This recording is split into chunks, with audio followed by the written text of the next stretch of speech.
Que la paix de Dieu soit avec vous ce matin. Que la paix de Dieu soit avec vous ce matin.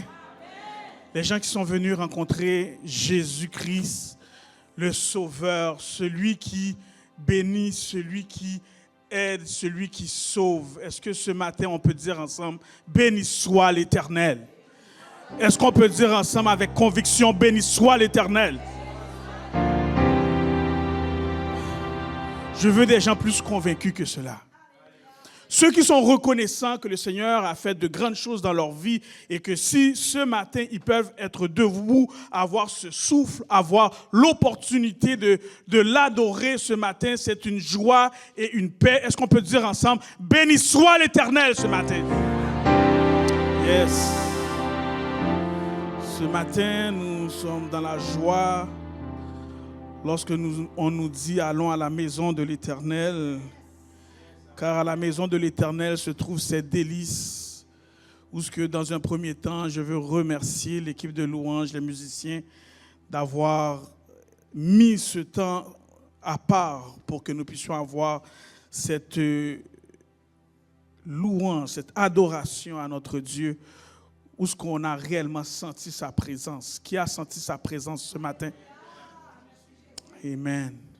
Je voudrais remercier toute l'équipe qui ont travailler pour que cette matinée puisse être ce qu'elle est, tant au niveau technique qu'au niveau de ceux qui reçoivent réellement l'ensemble de ce ministère se sont mis ensemble pour que nous puissions vivre une expérience extraordinaire.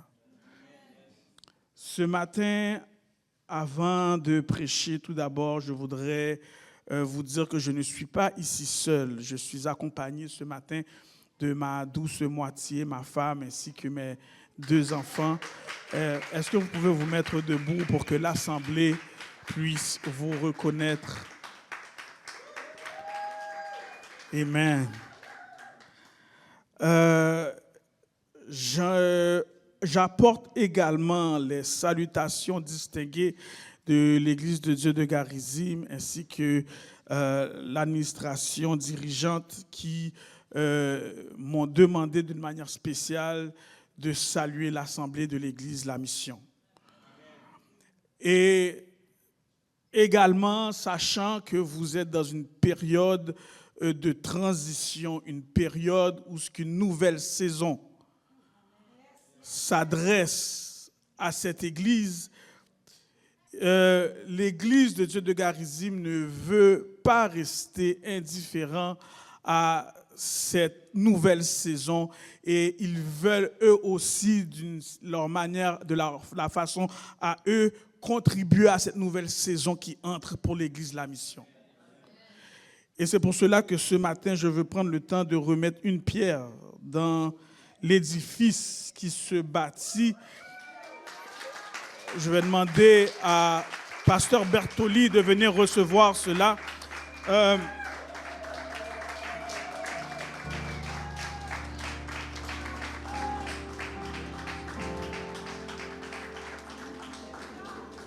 Nous voulons ajouter notre pierre à cet édifice qui se bâtit afin que, alléluia, que l'Église de Dieu, La Mission, puisse continuer à poursuivre son œuvre dans le Grand Montréal, car son nom le dit lui-même qu'elle a une grande mission pour cette ville. Amen.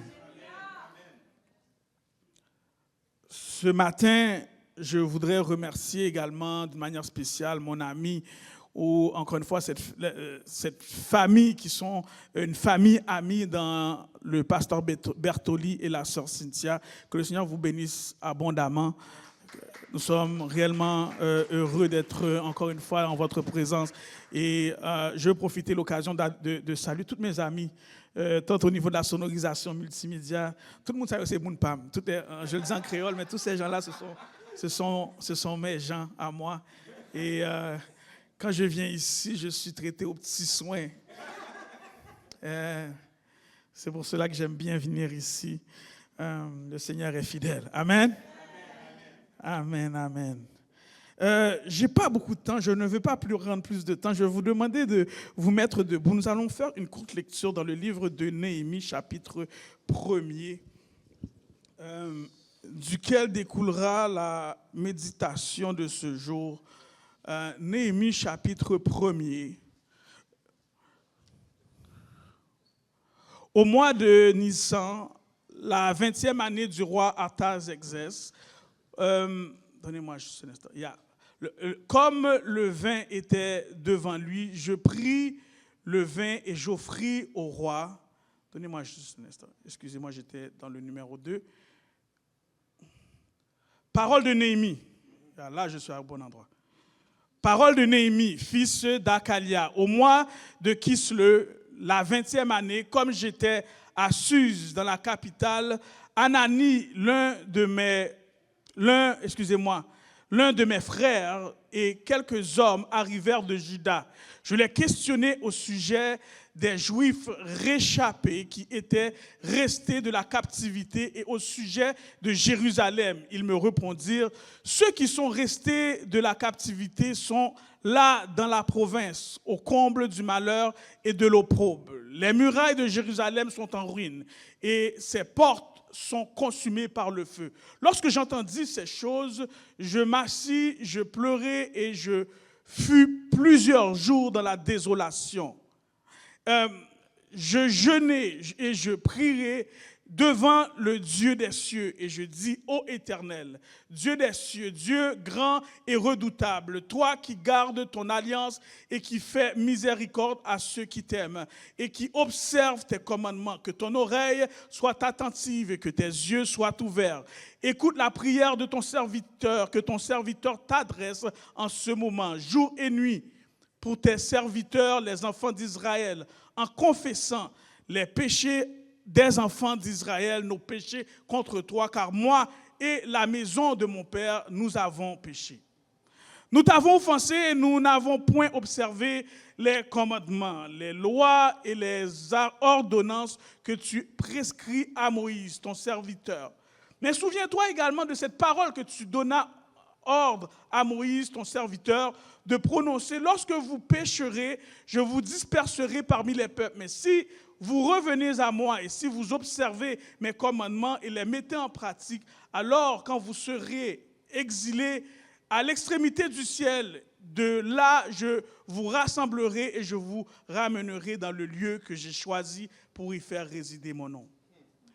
Ils sont tes serviteurs et ton peuple que tu as racheté par ta grande puissance et par ta main forte. Ah Seigneur, que ton oreille soit attentive à la prière de ton serviteur et la prière de tes serviteurs qui veulent craindre ton nom. Donne aujourd'hui du succès à ton serviteur et fais-lui trouver grâce devant cet homme. J'étais alors échanson du roi. Vous pouvez vous asseoir. Dieu trois fois saint, nous sommes encore une fois devant toi.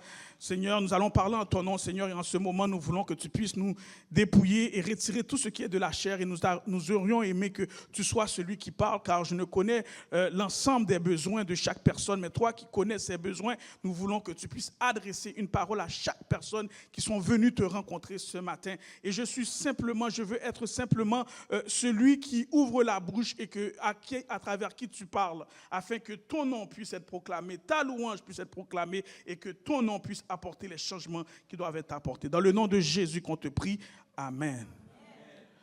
Ce matin, si je voudrais titrer cette méditation dans le temps qu'il nous reste, je l'ai titré de la désolation à la mise en œuvre d'une stratégie. De la désolation à la mise en œuvre d'une stratégie.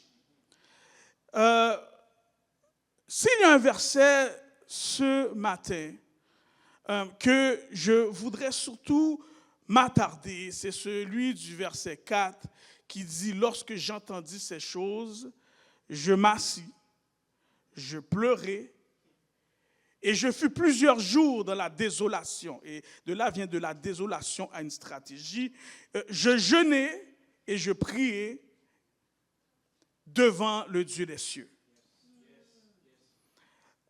Désolation, car ce matin, je crois que plusieurs d'entre nous connaissent ce qu'est une désolation.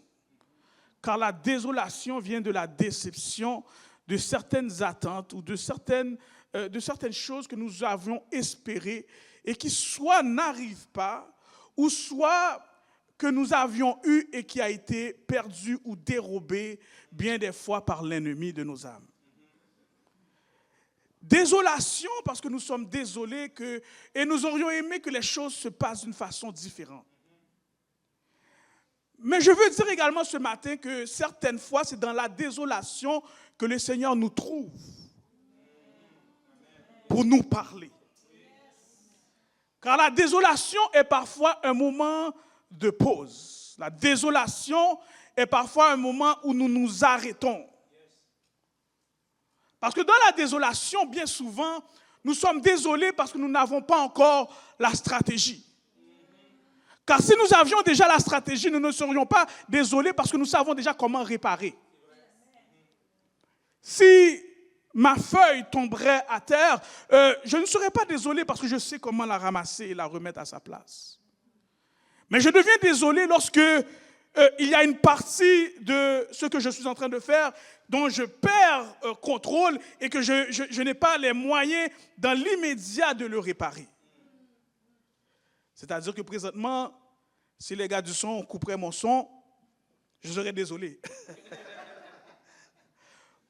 Parce que je n'aurais pas les moyens, je n'ai pas les moyens en ce moment de réparer la situation. Mais dans notre vie de tous les jours, la désolation frappe. La désolation frappe parce que nous espérons certaines choses, mais ces choses, savoir qu'elles n'arrivent pas ou lorsqu'elles arrivent, nous les perdons et nous n'avons pas dans l'immédiat le moyen de rétablir ce que nous avons perdu. Ici, on se trouve devant un livre où ce qu'un homme désolé nous montre des stratégies, comment agir dans la désolation pour aller chercher le nécessaire et les stratégies pour régler ce qui semble être une désolation aujourd'hui. Dans un premier temps, je veux parler de l'homme qui parle ou de l'homme dont on parle dans ce livre qui est Néhémie. Il vivait en Perse, loin de la ville qu'il considère comme étant son pays. Il semble n'avoir que peu d'informations de cette ville au moment où il est au loin, car les premiers passages nous rappellent que Anani, un de ses frères, ainsi que d'autres juifs passant à Suse où qu'il se trouve, et il profite de l'occasion pour s'enquérir de ce qui se passe à Jérusalem. Et alors qu'il passe, il s'enquérit de la situation et les nouvelles qu'ils apportent ne fait que le mettre dans une position de désolation. De désolation, car au moment où il entend ces nouvelles, il n'a pas le moyen de rétablir cette mauvaise nouvelle en une bonne nouvelle. Dans ce moment de désolation, cela nous met dans un contexte où ce qu'il leur fait savoir que Jérusalem est en ruine et que les portes sont consumées par le feu. Et alors que les portes sont consumées par le feu, Jérusalem en ruine, murailles brisées, il est désolé. Il est désolé, car au moment où il reçoit la nouvelle, il n'est pas en mesure de reconstruire tout cela. Dans la désolation, le verset 4 nous dit « Lorsque j'entendis ces choses, je m'assis ». Et le « je m'assis » ici démontre un homme qui prend le temps de se mettre dans une position de réflexion. Lorsqu'on se lève, on est en action, mais lorsqu'on s'assit, on est dans une position de... Il s'assit car il a besoin de réfléchir. Il s'assit parce qu'il n'a pas encore, au moment où il reçoit la nouvelle, l'idée ou même il ne sait comment affronter la désolation. Il s'assit parce que cette désolation qui vient à lui, il n'est pas en mesure dans le moment précis de régler la situation. Et bien des fois dans notre vie, il y a des nouvelles qui viennent à nous, Ou certaines fois, les nouvelles ne viennent même pas à nous, mais nous vivons une situation où ce que nous ne sommes en mesure de régler la situation qui apporte une désolation. Mais ce matin, je viens te dire que même lorsque la désolation arrive, le Seigneur est en contrôle. Car la désolation arrive parce que le Seigneur veut que nous prenions une pause. Ce matin, le Seigneur appelle plusieurs d'entre nous à s'asseoir. Car certaines fois, l'action, alléluia, démontre que nous voulons agir pour le Seigneur. Certaines fois, l'action démontre que nous voulons opérer pour le Seigneur. Mais le Seigneur, dans l'opération, certaines fois, le Seigneur dit, tu sais quoi, je veux que tu t'assises parce qu'il y a où ce que je veux t'emmener, des stratégies que je dois te donner. Tu ne les auras pas simplement en restant dans l'action, mais tu dois prendre une position assise. Ce matin, on traverse des situations dans nos vies personnelles où ce que le Seigneur nous dit, il est temps de s'asseoir. Des désolations dans nos vies personnelles, le Seigneur nous dit, il est temps de s'asseoir. Et dans ce livre, ce qu'il dit, lorsque j'ai entendu ces choses, je m'assis, je pleurais et je fus plusieurs jours dans la désolation. Maintenant, pour bien expliquer cette désolation, c'est de comprendre que représente cette désolation pour cet homme, ce qui le met dans un paroxysme de désolation. Il s'abandonne à ses sentiments car la ville est en déconfiture. Et quelque chose qui est manquant présentement à la ville, parce que certaines versions vont dire qu'il va reconstruire la ville, mais c'est une chose qui est manquante à la ville, est cette muraille. Et je veux prendre le temps d'expliquer ce que représentait cette muraille à l'époque où ce que cet homme reçoit cette nouvelle et est désolé. C'est que cette muraille représentait la fortification d'une ville. C'est-à-dire que lorsque cette muraille est érigée, ça empêchait tout ennemi de rentrer et de venir piller ce qui se trouve à l'intérieur de la ville. Lorsque cette muraille est érigée, cela empêchait tout ennemi de venir et de venir prendre les femmes qui sont vulnérables à l'intérieur de la ville. Lorsque cette muraille est érigée, elle empêchait tout ennemi de rentrer dans la ville et de venir prendre les enfants qui sont dans la ville. Cette muraille représentait un peu cette protection, ce qui représente la protection de cette ville, la protection des habitants qui y habitent. Et maintenant, à juste penser que les habitants qui sont dans cette ville ne sont pas protégés, cela détermine et démontre que cela n'est plus une ville. Car ceux qui sont à l'intérieur de cette ville sont vulnérables. Sauf pour le temps que j'ai devant moi, je vais avancer tout de suite et vous faire comprendre que, dans un premier temps, c'est que cette muraille qui est affaissée ce matin, dans un contexte actuel, représente ce qui fortifie et protège. Ce matin, lorsque nous continuons la prière de Néhémie, c'est qu'il va faire allusion à un retour vers le Seigneur. Et ce retour vers le Seigneur nous fait comprendre qu'il y a eu des gens, encore une fois, les gens de cette même ville ont un jour abandonné le Seigneur. Sur lequel que nous voulons mettre l'emphase ce matin, c'est que la construction de la ville a si je pourrais dire, à deux perspectives. D'abord, une perspective personnelle et une perspective collective.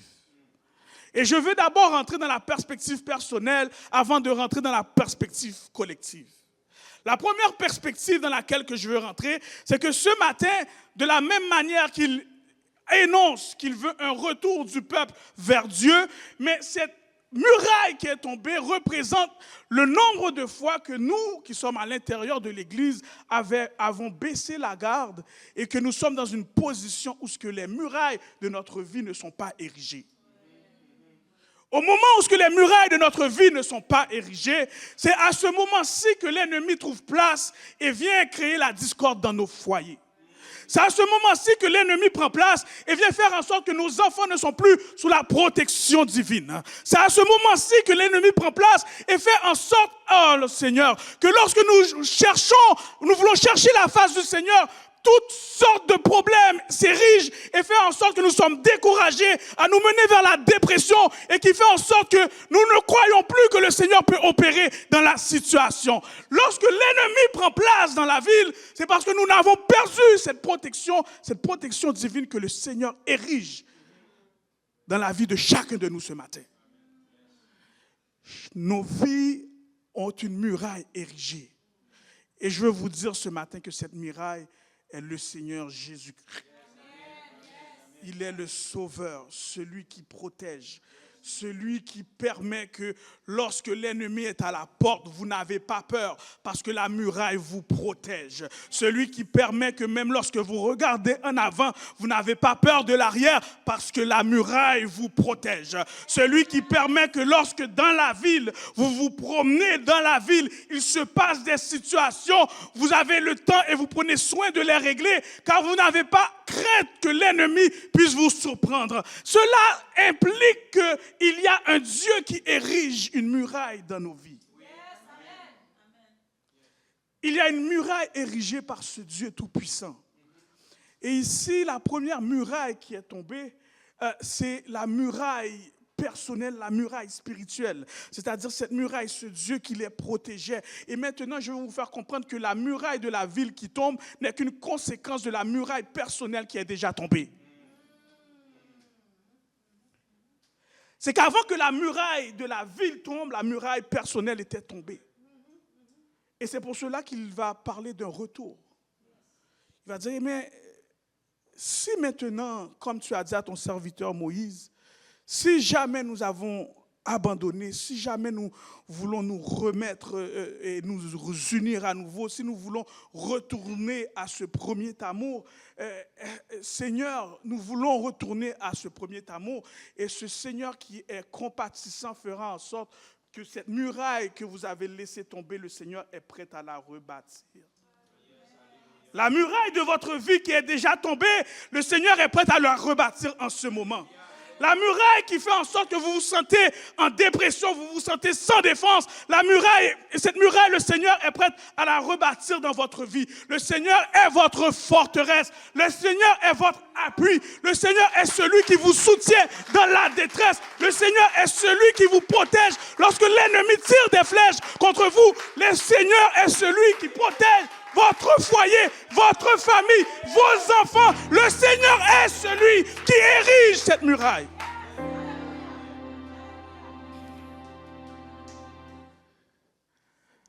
Maintenant que la muraille personnelle est érigée,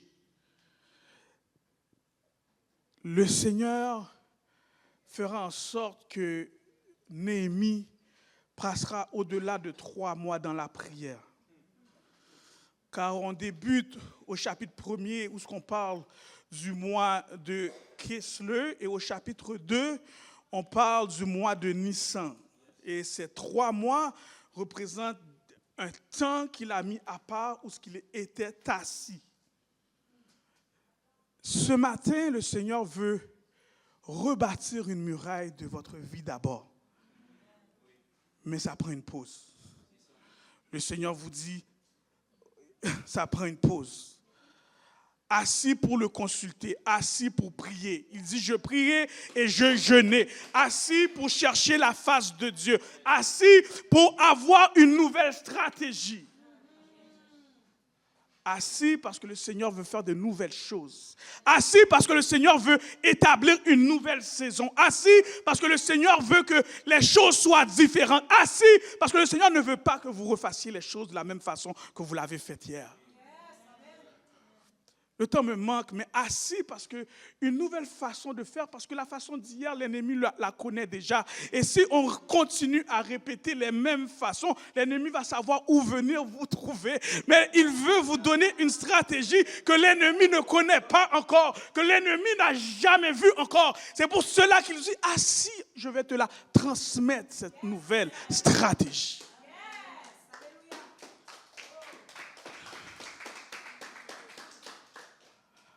assis parce que je vais te la transmettre. 3 mois passent dans la prière, dans le jeûne, et c'est ainsi que la Bible nous révèle qu'il va trouver grâce auprès du roi avec autant d'outils pour aller mettre en place cette nouvelle stratégie. Je vais vous dire, juste faire une parenthèse, parce que le temps me manque. C'est un message que je peux prêcher en 2 heures de temps, mais j'essaie de le prêcher en 30 minutes. C'est que lorsque le Seigneur t'envoie et te donne la stratégie, tout ce qui doit être mis en place pour que tu puisses te rendre à l'objectif est mis en place. C'est-à-dire qu'il n'y a pas à craindre, mais lorsqu'il dit « je t'envoie », lorsqu'il te donne la stratégie a déjà un chemin tout tracé. Il n'y a pas de doute dans la stratégie que le Seigneur donne. Il peut y avoir un doute dans la stratégie que je te donne, mais lorsque le Seigneur te donne une stratégie, il n'y a pas de doute, car il est l'alpha et l'oméga. Il est celui qui dit et la chose arrive. Il est celui, alléluia, qui fait que toute chose existe, toute chose passe par lui. Donc lorsque lui, il donne la stratégie, toute chose est à la disposition pour se rendre au but. On continue. On continue. Maintenant que cette prière a été faite et que l'on sent qu'il y a une reconstruction personnelle qui se fait au niveau de ceux qui sont à Jérusalem, au niveau de Néhémie, au niveau de ceux qui sont prêts à reconstruire la muraille. Et cette construction personnelle se trouve un résultat dans une construction collective. C'est que le Seigneur ne nous construit pas, il ne bâtit pas des murailles dans nos vies personnelles pour que nous puissions simplement manger du bon riz et manger du bon poulet. Le Seigneur t'envoie en mission. Lorsque le Seigneur t'envoie en mission, c'est qu'il dit je construis des murailles dans ta vie parce que je sais qu'une fois que cette muraille est construite, tu seras quelqu'un qui va reconstruire la vie de ton voisin. Tu seras quelqu'un qui va reconstruire la vie de ton collègue de travail. Tu seras quelqu'un qui va reconstruire la vie de ton voisinage. Parce que nous ne sommes pas appelés à être simplement des chrétiens pour simplement consommer la chrétienté entre 4 murs, mais nous sommes appelés à être ceux qui construisent. C'est que le Seigneur fait de toi un bâtisseur.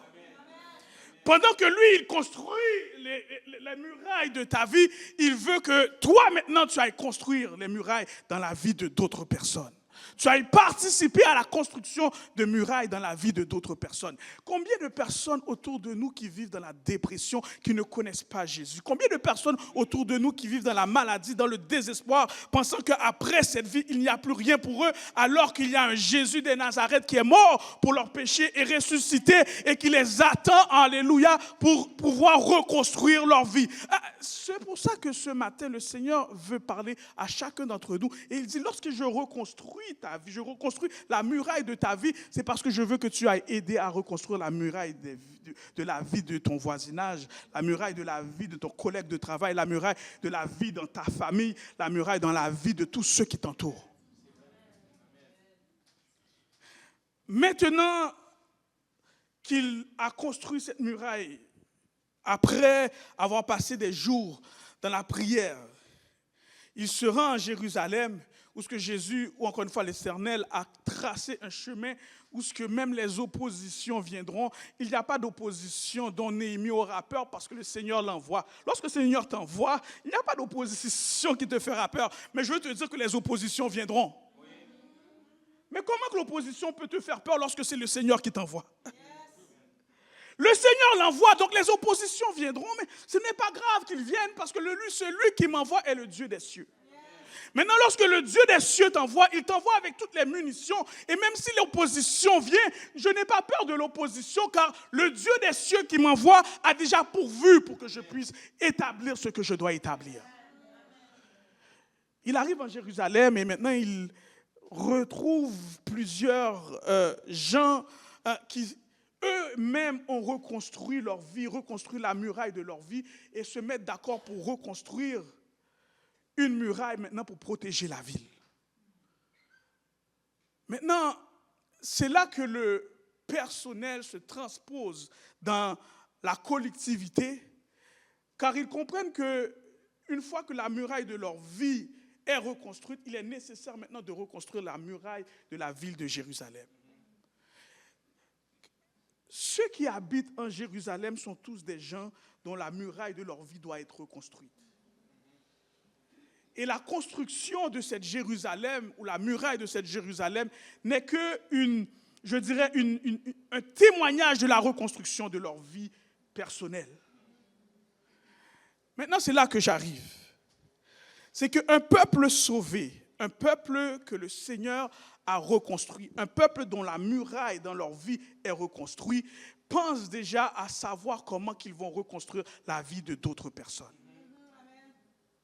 Maintenant, pour pouvoir reconstruire la vie de d'autres personnes, c'est pour cela que je salue l'effort de l'Église La Mission qui prennent le temps de déménager pour aller s'enquérir ou encore une fois pour aller rester dans un autre bâtiment qui va permettre que vous puissiez accueillir encore plus de personnes. C'est parce que vous avez le souci de bâtir d'autres vies. Maintenant, lorsque vous avez le souci de bâtir d'autres vies, alléluia, il se rend à Jérusalem, il rencontre d'autres et d'autres dont leur vie est rebâtie se mettent ensemble et ils disent, nous allons rebâtir la muraille de la ville qui représente notre vie déjà reconstruite. Et lorsque notre vie est reconstruite, nous aurions aimé que tous ceux qui rentrent à Jérusalem puissent jouir de cette protection.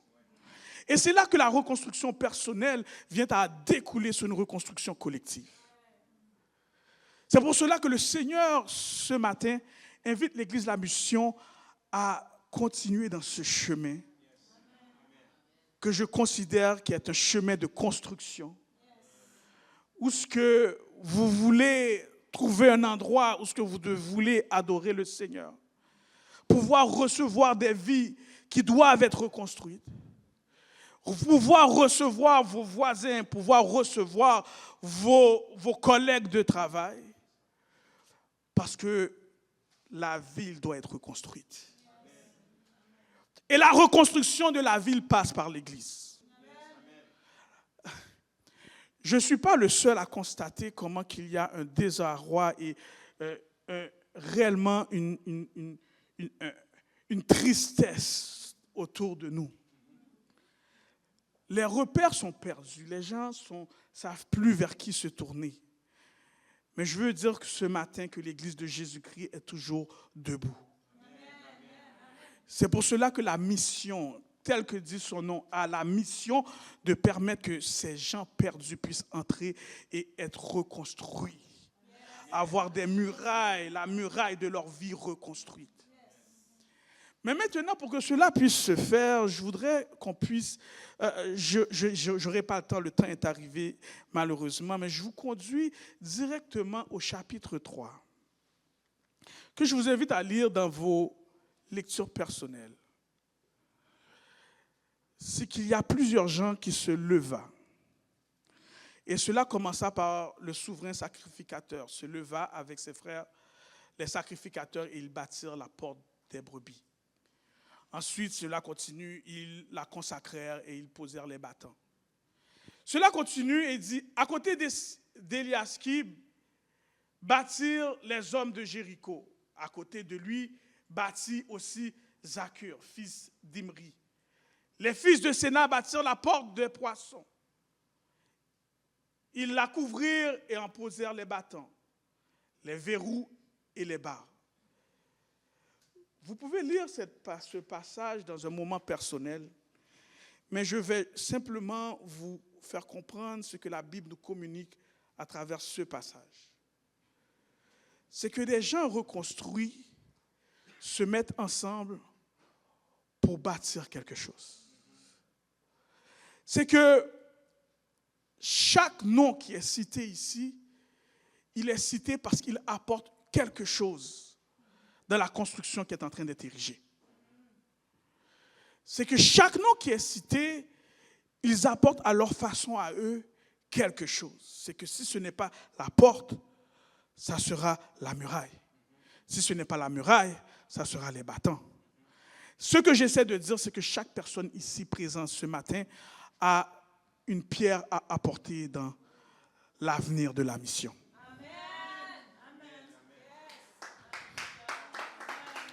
Ce matin, le Seigneur veut que votre nom soit cité. C'est qu'à côté de Pasteur Bertoli, on retrouve le frère Ken. C'est ça, je dis bien ton nom? Et c'est ainsi qu'à côté de frère Ken, on retrouve mon technicien de son, Jim. Je crois que chaque personne ici ce matin a quelque chose à apporter dans l'avenir de la mission. La mission en elle-même est une construction. La mission en elle-même est une muraille qui se bâtit et est le résultat de la construction de nos vies.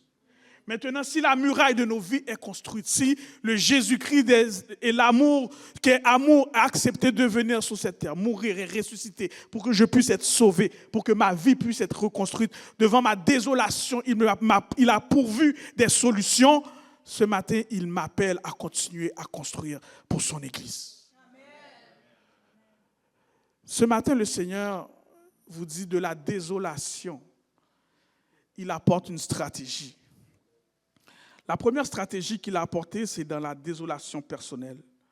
Dans votre désolation personnelle, il a une stratégie qu'il a apportée qui fait que aujourd'hui, vous pouvez être ici. Parce que vous reconstruisez cette muraille dans votre vie. Peut-être la muraille n'est pas finie d'être construite, mais à chaque jour, vous y ajoutez une pierre. À chaque jour, vous y ajoutez une porte. À chaque jour, vous y ajoutez des battants. Et maintenant, une fois qu'il vous a permis de reconstruire vos vies, il vous permet de faire partie de cette communauté pour que vous puissiez continuer à bâtir pour d'autres. Afin que lorsque nous sommes dans la mission, nous sommes en mission pour rebâtir cette muraille qui fait que d'autres qui ont besoin de rebâtir la muraille de leur vie personnelle puissent trouver un endroit. Ce matin, le Seigneur vous dit, dans la prière, il offre les stratégies. La mission à prier, la mission est encore en prière, car pour moi, l'endroit que vous avez trouvé n'est qu'un, comment on appelle ça, un pit stop. Comment? Un moment de passage. C'est que c'est un moment de passage. Ce que le Seigneur veut faire avec vous est encore plus grandiose. Ce que le Seigneur veut faire avec vous est encore plus grand. Mais il veut simplement que vous passiez dans ce chemin de passage. La stratégie, il l'a. C'est lui qui l'a. Elle est entre ses mains. Mais pour que la stratégie puisse continuer à se révéler, est-ce qu'on puisse suivre l'exemple de Néhémie? Néhémie est resté dans la prière. Il s'est assis et a cherché les stratégies d'en haut. Je vais vous faire comprendre que la stratégie ne viendra pas de Pasteur Bertoli. Pasteur Bertoli, c'est en connexion avec le ciel qu'il trouve les stratégies. C'est pour cela que chaque personne dans cette église a besoin de rester en connexion avec le ciel pour que les stratégies puissent surabonder. Surabonder, alléluia, pour une délivrance personnelle. Surabonder pour une délivrance dans l'église. Surabonder pour qu'on puisse continuer à construire. Car, alléluia, de la désolation, il donne les stratégies. Que le Seigneur vous bénisse ce matin.